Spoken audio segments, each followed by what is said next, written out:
भारत का भूगोल। पहला प्रश्न है, भारत विस्तृत है। इसका उत्तर हो जाएगा ऑप्शन डी, क्योंकि भारत की मुख्य भूमि का विस्तार उत्तर पूर्वी गोलार्ध में 8 डिग्री 4 मिनट उत्तर से 37 डिग्री 6 मिनट उत्तरी अक्षांश तथा 68 डिग्री 7 मिनट पूर्व से 97 डिग्री 25 पूर्वी देशांतरों के मध्य है। कर्क रेखा भारत के लगभग बीचों बीच से होकर गुजरती है। पांचवा प्रश्न है, भारत की सर्वोच्च चोटी कौन सी है? तो गाडविन आस्टीन है। आगे बढ़ते हैं और अगला प्रश्न है, दूसरा प्रश्न, भारत का क्षेत्रफल संसार के क्षेत्रफल का 2.4%, परंतु इसकी ऑप्शन बी संपूर्ण मानव जाति का 17% जनसंख्या है। आगे बढ़ते हैं, अगला प्रश्न है छठा कि हिमालय में हिम रेखा निम्न के बीच होती है। तो ऑप्शन ए हो जाएगा 4300 से 6000 मीटर पूर्व में।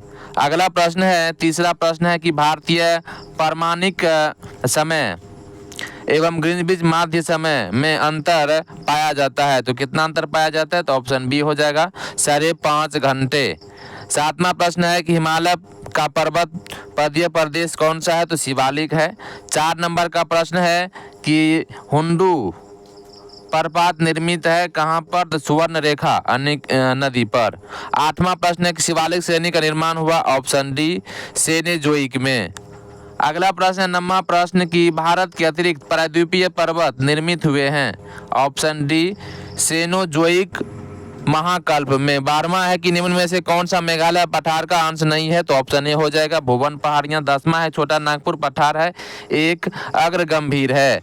13वां प्रश्न है कि इम्नेनाइट जो कि भारतीय तटीय रेखा के साथ व्यापक रूप से वितरित है, किसका खनिज है? तो यह हो जाएगा ऑप्शन बी टाइटेनियम। 11वां प्रश्न है कि भारत में भू आकारों की रचना के संबंध में निम्नलिखित कथनों पर विचार कीजिए। इसका राइट उत्तर हो जाएगा ऑप्शन ए यानी कि 1 2 3, यानी कि संरचनात्मक दृष्टि से मेघालय पठार का दक्कन पठार का ही विस्तारित भाग है। दू में है कश्मीर घाटी की रचना एक समभिन्नति में हुई है, और तीसरा गंगा मैदान की रचना एक अग्रगर्त में हुई है, इसलिए इसका उत्तर हो जाएगा ऑप्शन ए। 14वां प्रश्न है, भारत की तट रेखा है, इस चारों में से कोई नहीं है, चूंकि भारत की मुख्य भूमि से लगे कुल तट की लंबाई 52.6 किलोमीटर है। मुख्य भूमि से दूर कुल तट की लंबाई 294 किलोमीटर है। भारत की संपूर्ण तट रेखा अर्थात द्वीपों के साथ 7516.6 किलोमीटर, अतः कोई भी विकल्प सही नहीं है। 15वां प्रश्न है कि महाराष्ट्र एवं कर्नाटक में पश्चिमी घाट डैश कहलाते हैं? तो यह कहलाते हैं सह्याद्री, ऑप्शन बी। अगला प्रश्न है 16वां प्रश्न है कि वह दर्रा जो सर्वाधिक ऊंचाई में अवस्थित है कौन सा है? तो ऑप्शन ई हो जाएगा, क्योंकि दिए गए विकल्पों में नाथुला सर्वाधिक ऊंचाई में अवस्थित है। नाथुला की ऊंचाई 14,450 फीट, जोजिला की ऊंचाई 11,578 फीट, रोहतांग दर्रा की ऊंचाई 13,044 फीट तथा खैबर दर्रा की ऊंचाई 3510 फीट है। परंतु भारत का सर्वाधिक ऊंचाई में अवस्थित दर्रा यांगजी दीवान 5890 मीटर है, जो कि विकल्प में उपयुक्त में से कोई भी नहीं है, अतः इस प्रश्न का सही उत्तर हो जाएगा ई। 21वां प्रश्न है, निम्नलिखित में से किस राज्य में सर्वाधिक क्षेत्र वनों के अंतर्गत पाया जाता है? तो ऑप्शन डी हो जाएगा अरुणाचल प्रदेश में। 17वां प्रश्न की लक्षद्वीप टापू अवस्थित कहाँ पर है? दक्षिण पश्चिमी भारत में। 22वां है, निम्नलिखित किस पहाड़ी पर पूर्वी घाट पश्चिमी घाट से मिलता है? तो ऑप्शन सी हो जाएगा नीलगिरी पहाड़ी पर। 18वां प्रश्न द्वीपों का समूह लक्षद्वीप, ऑप्शन ए हो जाएगा परवाल उत्पत्ति का है। उसके बाद 19वां है, लक्षद्वीप में कितने द्वीप है? ऑप्शन सी 36 द्वीप हैं। 23वां है कि कन्याकुमारी से सटी पहाड़ियां हैं, ऑप्शन सी कार्डेनम पहाड़ियां। अगला प्रश्न है 24 नंबर का प्रश्न है कि क्षेत्रफल के क्रम में भारत के 3 बड़े राज्य कौन सा है? तो हो जाएगा राजस्थान, मध्य प्रदेश और महाराष्ट्र। 28 में है कि भील जाति कहाँ पाई जाती है? तो ऑप्शन डी हो जाएगा महाराष्ट्र में भील जाति पाई जाती है। 29वां प्रश्न है कि निम्नलिखित में से जनजाति और राज्य की कौन सी जोड़ी सही नहीं है? तो ऑप्शन डी हो जाएगा टोडा और केरल, यह जो है सही नहीं है, क्योंकि टोडा का हो जाएगा तमिलनाडु, इसलिए सही नहीं है। 25वां है कि भारत में जनसंख्या के अनुसार तीसरा एवं क्षेत्रफल में 12वां राज्य कौन सा है? तो ऑप्शन डी हो जाएगा बिहार, इसका राइट उत्तर हो जाएगा। 26वां प्रश्न है कि भारत के निम्नलिखित भागों में द्रविड़ियन प्रजाति मुख्यतः कहाँ संकेंद्रित है? तो हो जाएगा दक्षिण भारत में। 30वां है, निम्नलिखित नगरों में अलकनंदा एवं भागीरथी कहाँ मिलकर गंगा नदी बनाती है? तो ऑप्शन डी हो जाएगा देवप्रयाग में। 27वां प्रश्न है, निम्नलिखित में से किस राज्य में जनजातीय समुदाय की पहचान नहीं की गई है? तो ऑप्शन सी हरियाणा में। 31वां है कि भारत में यरलुंग जंगबो नदी को किस नाम से जाना जाता है? तो ऑप्शन सी हो जाएगा ब्रह्मपुत्र के नाम से जाना जाता है। 35वां है कि सोन और गंगा नदी का संगम बिहार के किस जिले में स्थित है? तो ऑप्शन बी हो जाएगा पटना में। 32वां है तेल नदी निम्नलिखित नदियों में से किसकी सहायक नदी है, तो ऑप्शन ई हो जाएगा तेल नदी महानदी की प्रमुख सहायक नदी है। 36वां है कि निम्न में से कौन सा शहर गंगा नदी के किनारे स्थित नहीं है, तो ऑप्शन हो जाएगा सी उत्तरकाशी। 33वां प्रश्न है कि निम्नलिखित में से कौन सी नदियां बंगाल की खाड़ी में गिरती है, तो ऑप्शन डी हो जाएगा ए और बी गंगा ब्रह्मपुत्र तथा गोदावरी और बी नंबर में महानदी कृष्णा तथा कावेरी।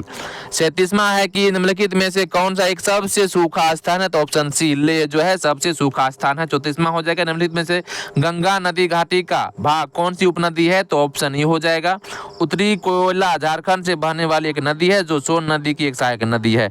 यह सोन नदी के दाहिने तट पर मिलती है। सोन नदी दक्षिण भाग से गंगा नदी में मिलने वाली दूसरी सबसे बड़ी पहली यमुना है, सहायक नदी है जो पटना के पास गंगा में मिलती है। 38वां है अमृतसर एवं शिमला लगभग एक ही अक्षांश पर स्थित है परंतु उसकी जलवायु भिन्नता के कारण क्या है, तो ऑप्शन ए हो जाएगा उनकी ऊंचाई में भिन्नता है। अमृतसर और शिमला की ऊंचाई में भिन्नता है।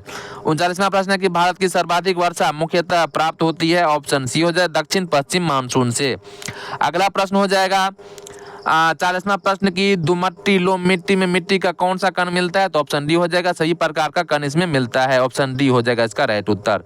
अब आगे बढ़ते हैं और 44वां प्रश्न है कि निम्न में से कौन सी एक कृषि उत्पादकता बढ़ाने का रास्ता है, तो ऑप्शन ई हो जाएगा उपयुक्त विकल्पों में दिए गए सही विकल्प कृषि उत्पादकता बढ़ाने के रास्ते हैं। भारत में 60 और 70 के दशक में बीज खाद सिंचाई कीटनाशक ऐसा हुआ है।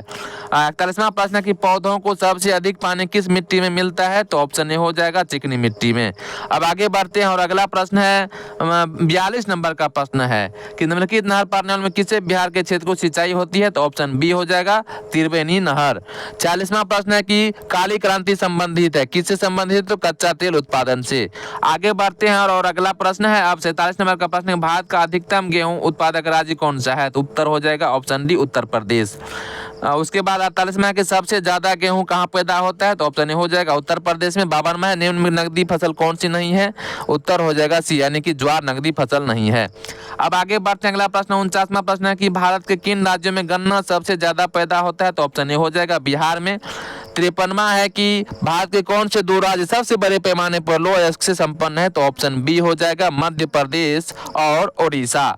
अगला प्रश्न है कि 50 नंबर का प्रश्न तो हो गया। 51 नंबर का प्रश्न है कि भारत में एकमात्र राज्य जो केसर का उत्पादन करता है, तो ऑप्शन सी हो जाएगा जम्मू कश्मीर। उसके बाद 54वां प्रश्न निम्नलिखित में लो एस्को में से बैला डीला में किसका खनन होता है, तो इसका उत्तर ऑप्शन ए है यानी कि हेमेटाइट का। 59वां प्रश्न है कि भारत में सबसे पुराना तेल का भंडार कहाँ है, तो ऑप्शन हो जाएगा डी डिगबोई असम में। 55वां है कि झारखंड में कोयला की खान स्थित है कहां पर, तो झारिया में।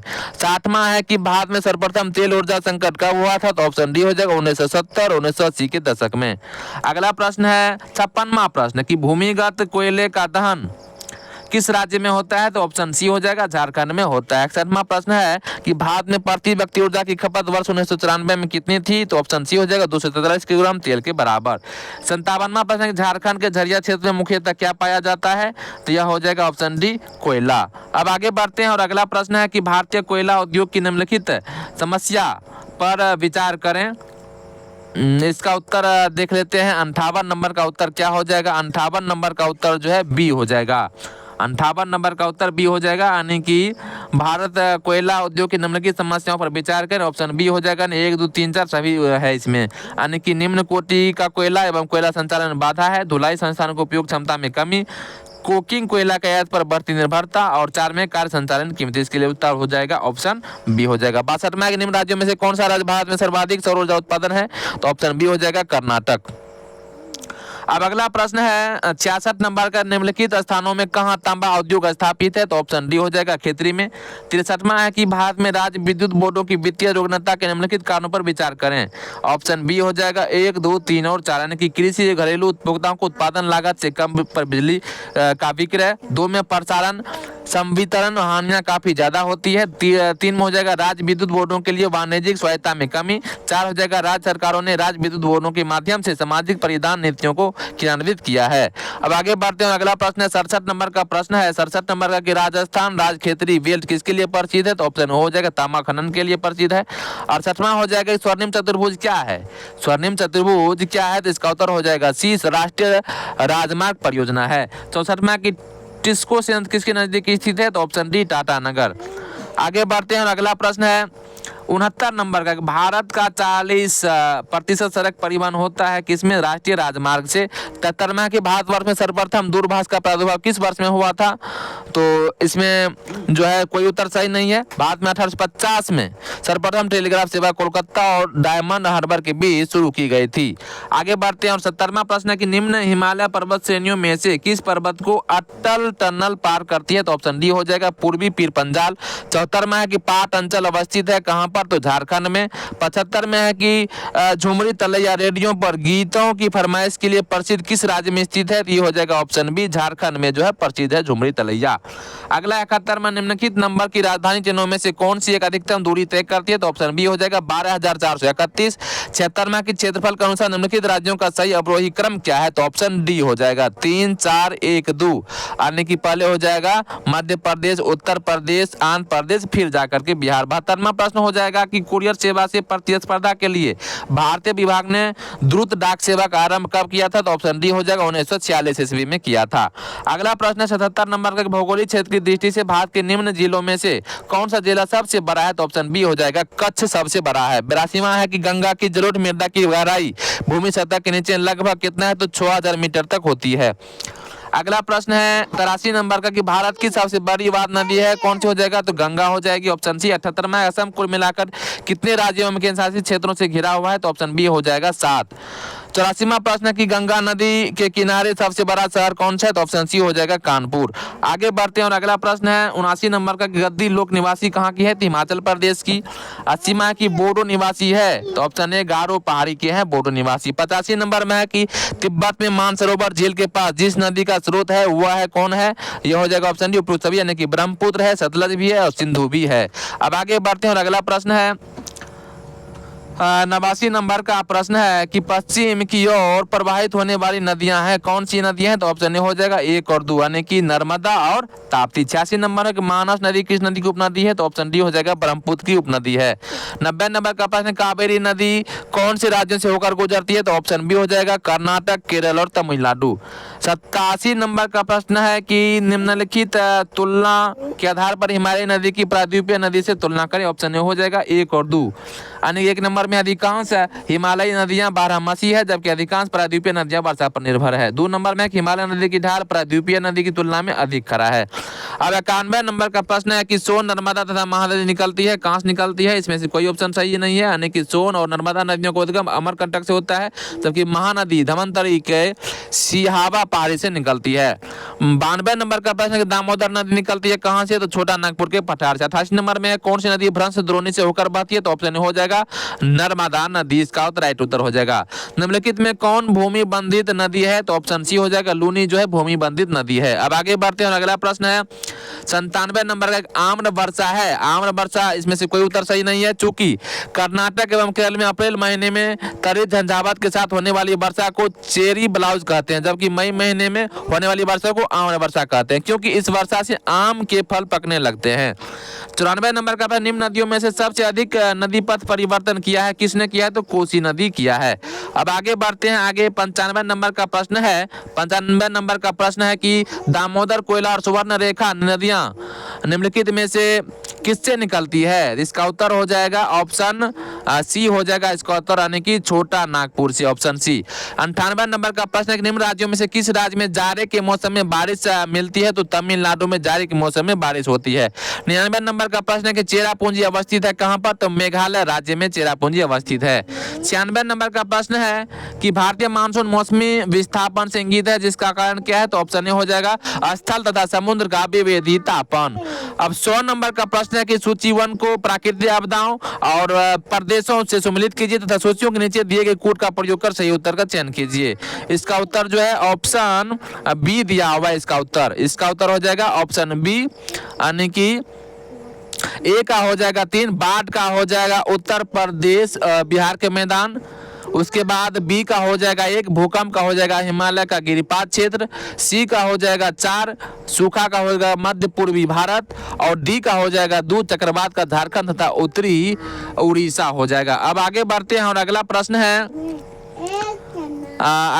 है 101 नंबर का प्रश्न है कि करेवास मृतिका जो कि जाफरन केसर का एक स्थानीय प्रकार के उत्पादन के लिए उपयोग पाई जाती है। इसका उत्तर हो जाएगा ऑप्शन ए कश्मीर हिमालय में।